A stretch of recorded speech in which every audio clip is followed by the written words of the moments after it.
অবশেষে সব জল্পনা কল্পনা এবং অপেক্ষার অবসান। নোয়াখালীবাসীর জন্য বিরাট সুখবর।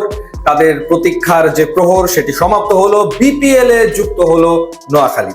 12তম আসরে নোয়াখালী খেলবে নোয়াখালী এক্সপ্রেস নামে এবং এটি নিশ্চিত খবর।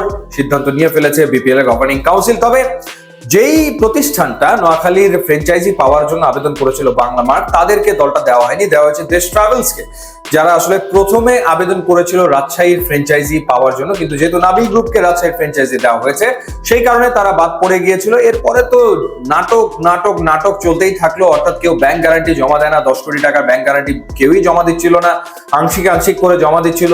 এবং ক্রিকেটারদের একরকমের চাপ তৈরি হচ্ছিল বিসিবির ওপরে, কারণ দলের সংখ্যা যদি 5 থাকে সেই ক্ষেত্রে বেশ কিছু ক্রিকেটার তারা আসলে বিপিএল এ খেলতে পারবে না।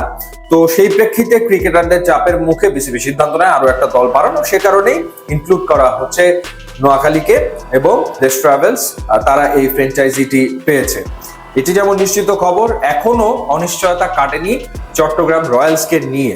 ঘটনা যেটা হলো যে, বলছিলাম প্রত্যেকটা টিমই ব্যাংক গ্যারান্টি জমা দেওয়ার ক্ষেত্রে তারা আসলে অনীহা প্রকাশ করেছে এবং তারা ধাপে ধাপে দিয়েছে, একবারে কেউই দেয়নি, ইনস্টলমেন্টের মাধ্যমে তারা আসলে দিচ্ছে।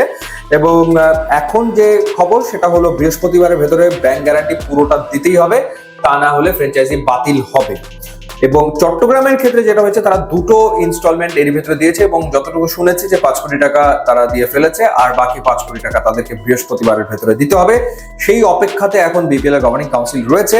যদি তারা দিতে পারে এই সময়ের ভেতরে, তাহলে তাদের ফ্র্যাঞ্চাইজি থাকবে। আর যদি তারা না পারে, সেই ক্ষেত্রে তাদের আর বিপিএল এ খেলা হবে না। অর্থাৎ চট্টগ্রাম রয়্যালস বাদ করতে চলেছে। সেই ক্ষেত্রে 5 দলের বিপিএল হবে। যদি চট্টগ্রাম সময় মতো এই ব্যাংক গ্যারান্টি দিতে পারে, তারা থাকবে। 6 দলের বিপিএল হবে। এবং বিপিএল শুরুর সময় সেটিও পিছিয়ে গেছে। 19 ডিসেম্বর থেকে বিপিএল শুরু হওয়ার কথা ছিল, সেটা পিছিয়ে এখন 24 ডিসেম্বরে, 19 ডিসেম্বরের জায়গায় 26 ডিসেম্বরে এখন খেলা শুরু হবে। প্রথমে খেলা হবে সিলেটে, আর ফাইনাল হবে 24 জানুয়ারিতে। আর যদি চট্টগ্রাম তারা যদি ব্যাংক গ্যারান্টি দিতে না পারে, সেক্ষেত্রে খুলনা টাইগার্সকেও আনুষ্ঠানিকভাবে বিপিএল গভর্নিং কাউন্সিলের পক্ষ থেকে চিঠি দেওয়া হয়েছে যে তারা পার্টিসিপেট করবে কিনা।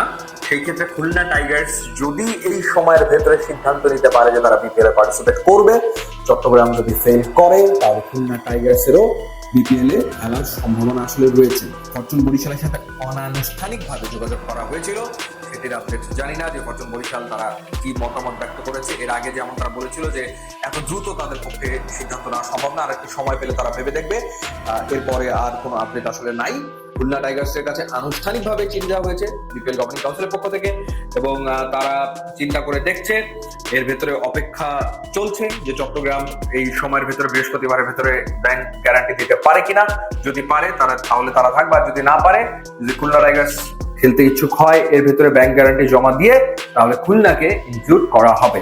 এখন পর্যন্ত অকশনের যে তারিখ 30 নভেম্বর, সেটিতেই রয়েছে, সেটিতেই ফিক্স রয়েছে বিপিএল গভর্নিং কাউন্সিল।